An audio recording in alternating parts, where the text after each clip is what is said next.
When I started working on my communication, I thought the only problem was what I was saying. Turns out how you say it can even break the connection, and it matters even more than what you actually say. Since then, I've made the journey myself, and I've helped others see the same thing, that people struggling to be taken seriously, not because their ideas are bad, but because their delivery just doesn't land, because their voice doesn't match their words. So in this video, I'm going to break down 5 key elements for vocal delivery and give you real practical exercises you can use to improve each one. So we will walk through rate of speech, volume, melody, tonality, and actual pausing.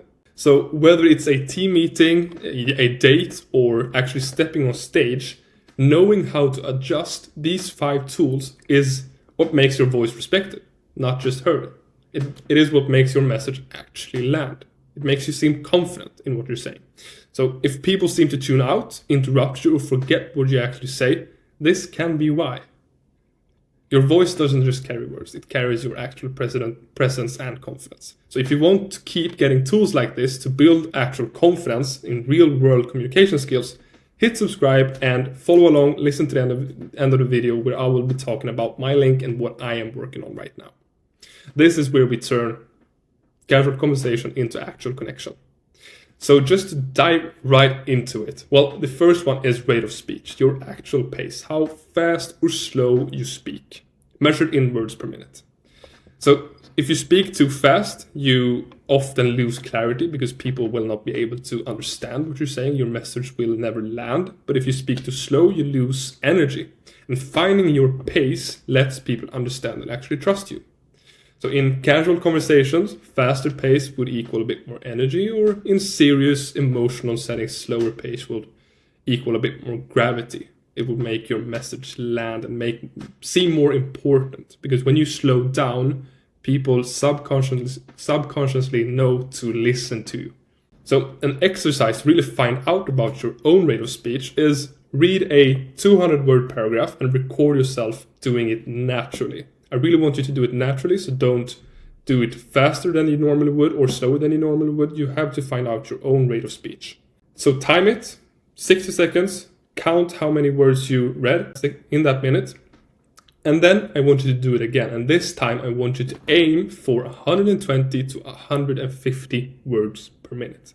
So if you read the first time faster than that, you have to slow down. If you were slower than that, you have to pick up the pace. Notice which version feels clearer while still sounding like you. And 120 to 150 is kind of the ideal range, a little bit more or a little bit less. So if I'm actually on stage, I would be in the lower end of that range, because I really want to emphasize my message. I want to be able to let people understand what I'm saying and really take it in. If I'm just in a conversation, social situation, I would probably talk a bit faster. We move on to volume, so projection. Your actual vocal strength, how loud or quiet you speak. So volume will always equal a bit more certainty. So when you project, people actually feel your presence. They feel the vibrations in their chest when you're actually speaking with volume. But when you trail off, when you become more quiet, they question your actual confidence, because good projection often equals great confidence and certainty in what you're actually saying. So in meetings, group settings, public speaking, under-projecting makes you seem unsure. But over-projecting feels aggressive and it feels just rude. If I'm in a room just talking one-to-one to one person, I will not be over-projecting. I will not be screaming at them because it's rude. It just doesn't work. So an exercise to improve your volume, your projecting, would be to do breath work, to really find out where your voice comes from. So I want you to stand tall, hand on your stomach, and breathe deeply. I want you to feel the air coming into your stomach and not just your chest. So you can say a phrase like, I'm ready to speak clearly. Say it as someone across the room needs to hear it without actually yelling. You don't want to strain your vocal cords. You want to do it from a deep side of your stomach. Really open up your soft palate. So practice adjusting between 3 different levels. You can do it in a quiet or confident and then actually commanding way. And then we move on to melody, so your pitch variety. the rise and fall of your voice, your vocal music. And this is kind of something that I've really been struggling with, that I'm really working on, because monotone is forgettable. No one likes to listen to a very monotone voice. It seems unengaging because melody adds emphasis, emotion, and keeps people actually engaged when you're speaking. So when you're telling a story or sharing excitement, building suspense, melody lets your voice paint the actual picture of the situation. So a great exercise to really improve on your melody is the siren technique. It's very simple. You start with a humming, low like a foghorn, so and then slowly raise to a higher pitch and then back down. So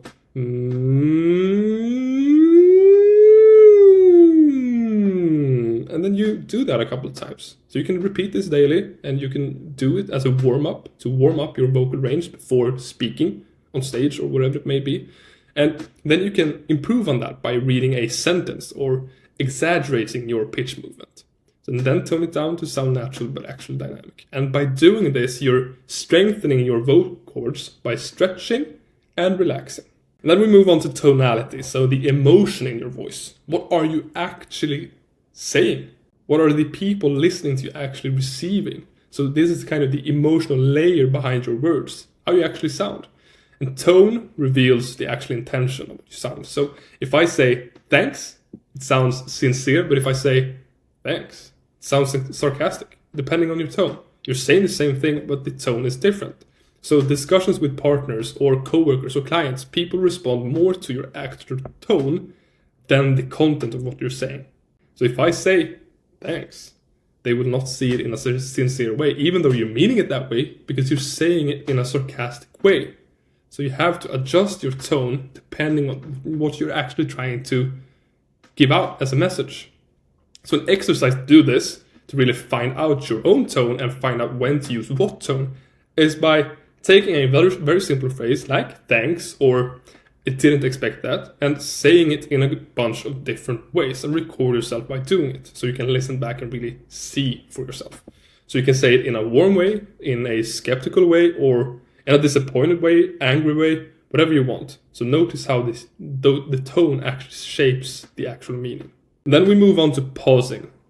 A great way to eliminate filler words and let you breathe before talking. So the silence between your words.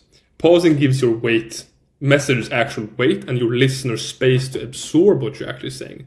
And it's an easy way to remove filler words like, that dilute your message and dilute your clarity and makes you seem less credible. In high stakes situations, pausing signals actual control of the situation. It signals confidence. It signals that you're credible. You know what you're actually talking about. And casual ones, it lets others contribute to the situation. And it is also a great way for you to actually think and calm yourself before speaking. So just take a moment, pause. Don't say any filler words. Just pause, be quiet, take a breath, and then you move on. And also, if someone asks you a question, pausing is a great way to actually look like you really want to answer in a sincere way. Because it is so easy when someone asks us a question to just jump in to answer right away. So what we really want to do is pause for a moment, reflect, think of a great answer, and then answer. Because when you do it quickly, just jump into answer, it seems like you're answering off script. It doesn't seem sincere, but when you pause, it seems like you're actually thinking of an answer. So an exercise to really practice pausing is, again, recording yourself, talking about something that you're passionate about. So something that you can talk about for a couple of minutes. So record a 2-minute video of yourself talking about this passion. For me, it would probably be about cars. And listen for filler words. Then re-record with intentional pauses instead. Replace with actual silent. It will feel weird at first, but powerful later on when you're actually perfecting the craft. So in order to tie it all together, adapting how you speak isn't about sounding robotic. It's all about intention in how you speak. Using your tone to really match what you really mean with what you say, and you don't need to be the loudest in the room. You just need to sound like you know and you mean what you say. And when you do, people will actually feel it. So if social situations make you second guess yourself and you're overthinking what to say, you're tired of that, let's fix that. Because you can book a free strategy session with me and I'll help you identify what's holding you back, build real calm confidence, and map out a personal communication game plan via the link down below. Spots are extremely limited, so book yours right now. And also, if this helped, subscribe for more tools on communication and how to make it feel more natural and powerful. The way you speak shapes the way people see you. So let's make it something you're proud of. See you in the next video. Bye bye.